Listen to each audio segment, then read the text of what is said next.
അടി തെറ്റിയാൽ ആനയും വീഴുമെന്ന് കേട്ടിട്ടില്ലേ എന്ന് പറയുന്ന അവസ്ഥയാണ് ഇപ്പോൾ ഇവിടെ. എന്താണെന്നുള്ളത് ഞാൻ വഴിയേ പറയാം. ഇന്ന് വളരെ പ്ലസൻറ്റ് ക്ലൈമറ്റ് ആയിരുന്നു. അതുകൊണ്ട് കുറച്ച് നടക്കാമെന്ന് വിചാരിച്ചങ്ങ് ഇറങ്ങി.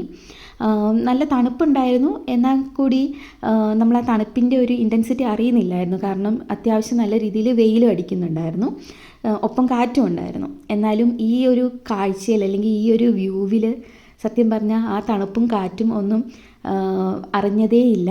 അതേപോലെ അത്രയ്ക്ക് ഭംഗിയുള്ളൊരു വ്യൂ ആയിരുന്നു.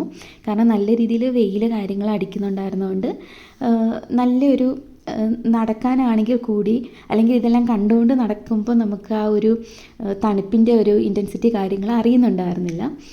ഫുള്ള് മഞ്ഞ കാര്യങ്ങൾ രണ്ട് സൈഡിലും, മേളിൽ ആകാശം നീല കളറ്. അപ്പോൾ ഇത് രണ്ടും കൂടി ആകുമ്പോഴത്തേക്കും ആ ഒരു വ്യൂ അല്ലെങ്കിൽ വൈബ് എന്ന് പറയുന്നത് അതൊരു വേറൊരു അനുഭവം തന്നെയായിരുന്നു.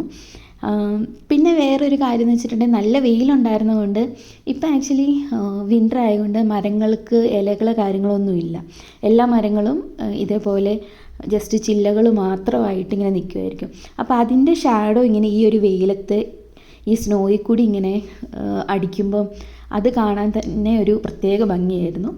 എനിവേ അടിപൊളിയായിരുന്നു. പക്ഷെ നമ്മൾ ശ്രദ്ധിക്കേണ്ട ഒരു കാര്യം എന്താ, നിലത്ത് നോക്കി നടന്നില്ലെങ്കിൽ നമ്മൾ എപ്പോൾ വേണമെങ്കിലും മൂക്കുകുത്തി വീഴാം. ആ ഒരവസ്ഥയാണ്. അടി തെറ്റിയാൽ ആനയും വീഴും എന്ന് പറയുന്നത് വളരെ കറക്റ്റാണ്. ആ ഒരവസ്ഥ തന്നെയായിരിക്കും.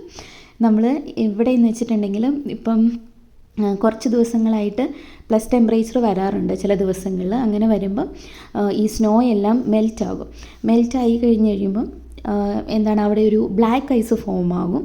അപ്പം എല്ലാ സ്ഥലങ്ങളിലും ഉണ്ടാവില്ല, ചിലപ്പോൾ സ്ലോപ്പായിട്ടുള്ള ഏരിയയിലൊക്കെ ആയിരിക്കും വരുന്നത്.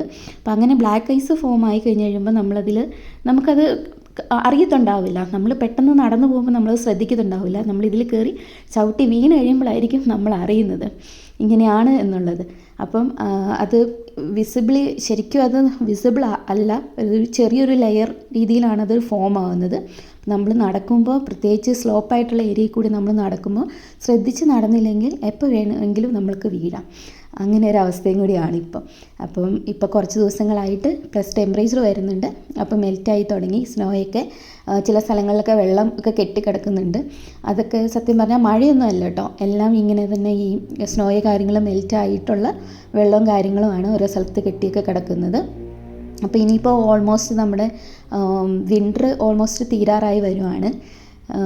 ഇനിയിപ്പോൾ ഒരു ഏപ്രിൽ ഒരു ലാസ്റ്റോട് കൂടിയൊക്കെ ഓൾമോസ്റ്റ് വിൻ്റർ തീരും, സ്പ്രിങ് സ്റ്റാർട്ട് ചെയ്യാറായിട്ടുണ്ട്.